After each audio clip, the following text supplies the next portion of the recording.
E eu quero saber qual é que é o módulo desta força F para que esta massa, esta esfera, vá daqui da base desta superfície circular até aqui ao topo com uma velocidade em módulo constante. Eu quero determinar também qual é o trabalho realizado sobre o sistema por forma a deslocar a massa ou a esfera desde aqui da base até aqui ao topo. Mas atenção, porque vamos verificar que o módulo desta força não é constante e, portanto, a forma como calculamos o trabalho não é provavelmente a forma como estão habituados. Vamos considerar que a massa da esfera é m e que num determinado instante do movimento daqui até aqui, o ângulo do segmento de reta que une o centro desta trajetória circular à esfera faz um ângulo de θ com a horizontal. E vamos também considerar que não há atrito entre a esfera e esta superfície e que o raio é um R maiúsculo. Em primeiro lugar, é muito importante perceber que tipo de movimento é que esta esfera tem. Pretendemos que a esfera tenha um movimento com uma velocidade em módulo constante. Como ela tem um movimento circular, ao fim e ao cabo, porque está a seguir esta trajetória circular, se tem um módulo da velocidade constante, significa que esta esfera tem um movimento circular uniforme. E se o corpo tem um movimento circular uniforme, muita atenção, não significa que não tem aceleração.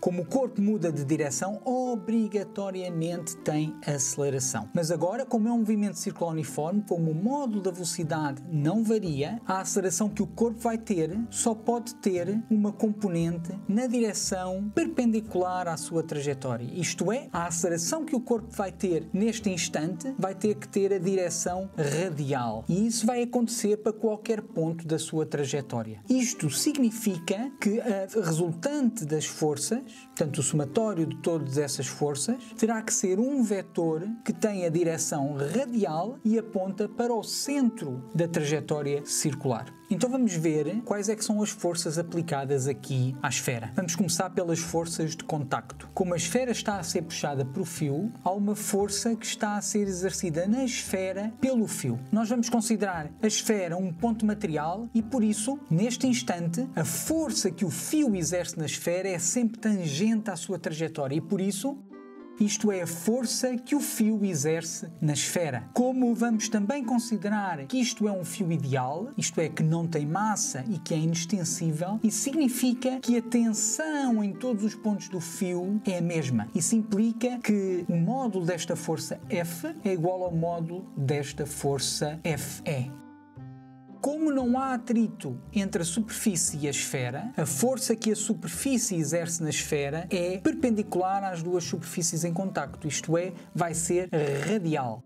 Isto é a força que a superfície exerce na esfera. Se houvesse atrito, a força que a superfície exerce na esfera teria também uma componente na direção da trajetória e, portanto, a força que a superfície exerceria na esfera já seria assim. Mas não é o caso. Forças de contacto não temos mais nenhuma, agora só temos uma força que é exercida à distância, que é a força que a Terra exerce no corpo. E a força que a Terra exerce no corpo vai ser vertical e aponta para baixo. E isto é a força que a Terra exerce no corpo, a força gravítica. Eu vou ter que alterar aqui o diagrama porque quando eu vou somar estes três vetores, o vetor resultante, a resultante destas forças, vai ter que ter só componente nesta direção. E como nós aqui vemos, a componente da força gravítica na direção radial vai ter este comprimento, que é ligeiramente superior a este, portanto está bem representado, mas a componente da força gravítica nesta direção tangencial à trajetória tem este comprimento todo, que é ligeiramente superior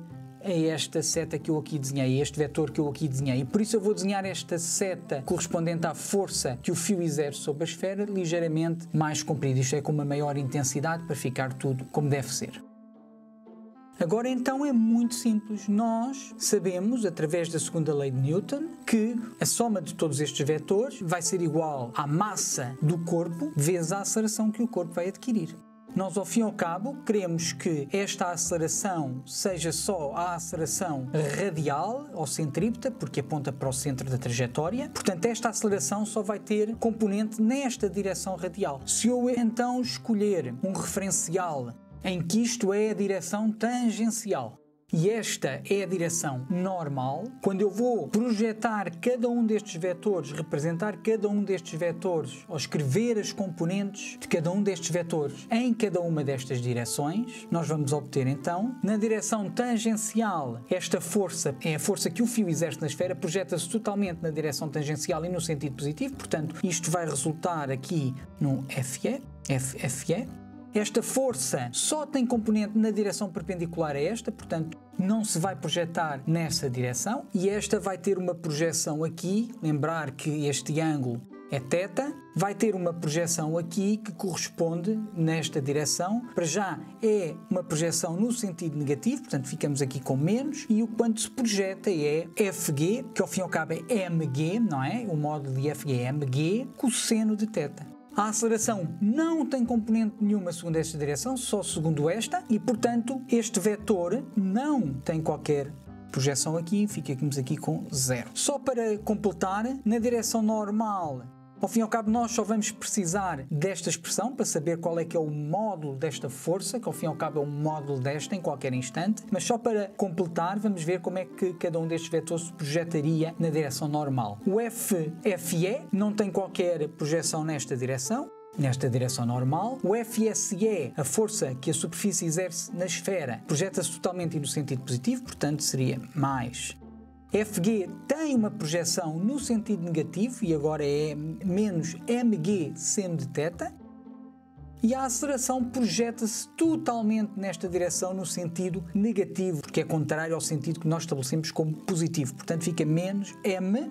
E agora isto ao fim e ao cabo é a aceleração centrípeta, que nós sabemos que o módulo é o módulo da velocidade neste ponto ao quadrado, a dividir pelo raio da trajetória neste ponto, que é r, que por acaso é o raio em qualquer ponto da trajetória. Mas esta equação ao fim e ao cabo não nos interessa. Nós só estamos interessados nesta equação aqui, porque esta é aquilo que nos vai permitir chegar à conclusão que a força que o fio exerce na esfera daqui até aqui é igual a mg cosseno de θ. Isto é, o módulo da força que eu tenho que exercer aqui no fio, porque é exatamente igual ao módulo desta, vai variar à medida que a esfera vai subindo por aqui. A sua intensidade é máxima aqui assim, quando parte, porque cosseno de 0 é 1, mas à medida que vai subindo, aqui assim é o cosseno de 90, quando chega aqui, o módulo desta força que o fio exerce no corpo, que é igual ao módulo desta que eu estou a exercer no fio, vai ser 0. Agora a segunda parte deste problema é talvez a mais interessante, porque pergunta qual é que é o trabalho que eu tenho que realizar sobre a esfera para que ela parta daqui e chegue aqui assim ao topo da trajetória circular. Atenção que provavelmente só estão habituados a calcular trabalho realizado por forças constantes, mas esta força não é uma força constante porque o seu módulo ou sua intensidade está a variar à medida que a esfera vai subindo aqui a superfície. Portanto, o cálculo é diferente e o resultado é extremamente interessante, como eu vou explicar no final. Em primeiro lugar, a força que efetivamente está a atuar na esfera é esta força FE, a força que o fio exerce na esfera. Portanto, eu vou determinar o trabalho realizado por esta força FE ao longo de todo o percurso. Como é que eu vou calcular o trabalho realizado sobre a esfera por esta força que, ao fim e ao cabo, não é constante? Vamos recordar que o trabalho de uma força constante é dado pelo produto interno da força com o deslocamento do ponto onde esta força está a ser aplicada. Agora, o processo que eu vos vou mostrar para calcular o trabalho realizado por uma força não constante, ou por uma força que varia ao longo do deslocamento, é uma técnica que é sistematicamente usada em física e que eventualmente até vão usar em disciplinas mais avançadas como eletromagnetismo, por exemplo. E portanto, convém entender muito bem a técnica que eu agora vou mostrar. Em primeiro lugar, vou ampliar aqui esta zona onde eu tenho a esfera. Vou ampliar muito. Eu vou desenhar aqui.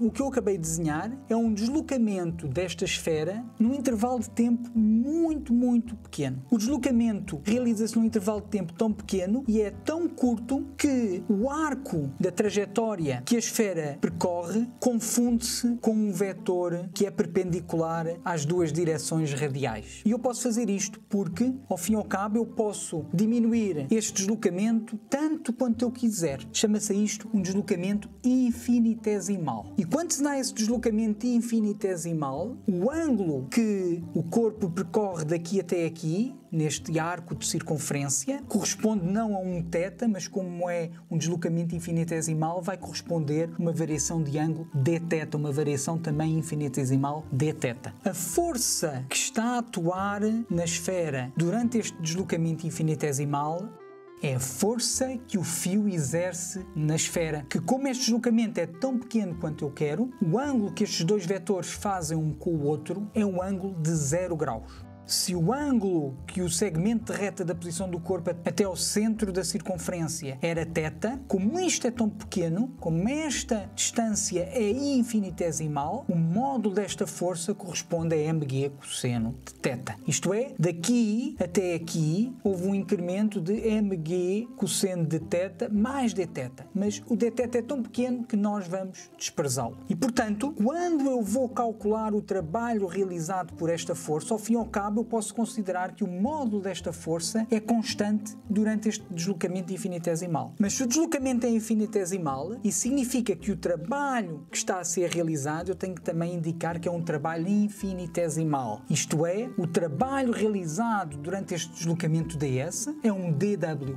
que é igual ao FE, produto interno do ds. Podemos ver este dw como sendo o trabalho realizado aqui num determinado ponto da trajetória. Agora, para eu saber o trabalho realizado desde esta altura aqui até chegar aqui, eu vou ter que somar todos os trabalhos realizados em cada um dos pontos da trajetória. Como os pontos estão distribuídos de uma forma contínua, não estão distribuídos de uma forma discreta, não há um ponto aqui, outro ponto aqui, outro ponto aqui, estão distribuídos de uma forma contínua, eu para saber o trabalho total realizado daqui até aqui, eu tenho que calcular o integral destes dWs, que ao fim e ao cabo é uma soma de componentes contínuas, de um ponto inicial a um ponto final. Ok, muito bem, mas nós já sabemos que o dW é igual a este produto interno, portanto, e não ponham as mãos à cabeça, não vale a pena. Se já têm dificuldades provavelmente com os integrais, um integral em que a função integranda é um produto interno ainda parece mais complicado, mas isto não tem nada de complicado. Vamos já ver de seguida o que é que isto ao fim e ao cabo é. Se nós formos resolver este produto interno, o produto interno de dois vetores é o módulo do primeiro vezes o módulo do segundo vezes o cosseno do ângulo que eles fazem um com o outro. Ora, este ds e este FE, em qualquer ponto da trajetória daqui até aqui, fazem sempre um ângulo de 0 graus. Logo, o produto interno que nós aqui temos, ou que nós aqui temos, ao fim e ao cabo, é o módulo do FE vezes o módulo do ds, que ao fim e ao cabo é este comprimento aqui, vezes o cosseno de 0 graus, que é 1. Logo, eu vou já substituir aqui o módulo do FE, está o módulo do FE e agora o módulo ds, que eu vou chamar ds. Não se assustem, isto vai simplificar ainda e vai tornar tudo muito fácil. Estou a integrar em ordem a ds e aqui tenho posição inicial e final. Eu não consigo ainda resolver este integral, mas vamos lembrar da definição de radiano. Este ângulo em radianos, o dθ, ao fim e ao cabo, é este arco de circunferência que aqui está, que como estamos numa situação infinitesimal, corresponde exatamente ao módulo de ds sobre o raio da nossa circunferência. Logo, o ds é igual a r dθ. Ora, quando eu vou substituir isto aqui, agora vejam, nós estamos a integrar em ordem a θ. E θ nós sabemos exatamente qual é que é o valor inicial, é quando o θ é igual a 0. E o θ final é quando chegamos aqui a π sobre 2 radianos. E, portanto, esta posição final em θ é π sobre 2 radianos ou 90 graus. Mas agora, ainda para simplificar mais, o m, o g e o r são constantes, não dependem do θ. E, portanto, este integral, ao fim e ao cabo, isto que aqui está, vai ficar, o m, o g e o r podem sair para fora do integral, ficamos apenas com o integral de 0 a π sobre 2 de cosseno θ dθ. E se lembrarem do vosso cálculo integral, o resultado deste integral, ao fim e ao cabo, é a primitiva do cosseno θ é seno de θ e, portanto, a única coisa que eu tenho que fazer é seno de π sobre 2, que é 1, menos seno de 0, que é 0. E, portanto, este integral vai dar 1. Logo, isso significa que o trabalho que eu tenho que realizar sobre a esfera, para ela ir daqui até aqui, corresponde a mg vezes r. E agora prestem atenção a este pormenor extremamente interessante. Ao fim e ao cabo, R é a altura que o corpo sobe quando vai daqui até aqui. Por acaso subiu esta altura fazendo uma trajetória circular, mas podia ter feito outra trajetória qualquer. Isto, ao fim e ao cabo, corresponde à energia potencial gravítica que o sistema corpo-terra vai adquirir depois de eu estar a exercer uma força no fio que vai puxar a esfera daqui até aqui. Isto é, se eu considerar o sistema como sendo a esfera e a Terra, esse sistema vai adquirir uma energia potencial gravítica cujo incremento é dado pelo trabalho realizado por esta força que está a ser exercida no corpo. Portanto, a energia mecânica do sistema esfera mais terra aumentou porque eu realizei trabalho sobre o sistema correspondente à energia necessária para elevar a esfera de uma altura R, independentemente da trajetória. Neste caso foi uma trajetória circular. Para verem porque é que a esfera só pode ter aceleração nesta direção, vejam este vídeo aqui. E não se esqueçam, bom estudo, bom trabalho.